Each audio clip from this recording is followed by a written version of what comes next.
विधानसभेत काँग्रेस नेते नाना पटोले शेतकऱ्यांचा मुद्दा मांडत असताना विधानसभा अध्यक्षांच्या आसनासमोर धावून गेले।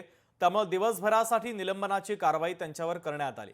नेमकं काय झालं होतं सभागृहामध्ये या सगळ्या संदर्भात नाना पटोले यांच्यासोबत संवाद साधलाय आमच्या प्रतिनिधी मीनाक्षी म्हात्रे यांनी। ऐकूयात। माझ्यासोबत काँग्रेसचे नेते नाना पटोले आहेत। नाना, आज दिवसभरासाठी तुम्हाला सस्पेंड करण्यात आलं। ज्यावेळी तुम्ही शेतकऱ्यांचे मुद्दे मांडत होता त्यावेळी ही संपूर्णतः कारवाई जी आहे ती करण्यात आली।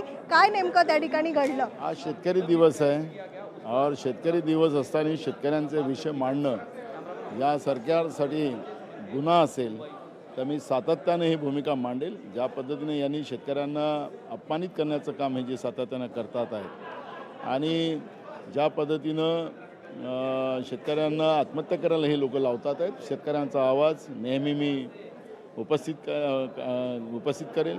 त्यांना न्याय मिळवून देण्याचा प्रयत्न आमचा राहील। नाना, एकीकडे तुम्ही राजदंडाला स्पर्श करून घोषणाबाजी केलीत आणि त्यामुळे ही कारवाई केली आहे। जे फुटेजेस जुने बघा, हे जेव्हा विरोधी पक्षात होते कसे अध्यक्षावर कागद टाकायचे, कसं त्या पद्धतीने धिंगाणा करायचे हे आपण पहा ना।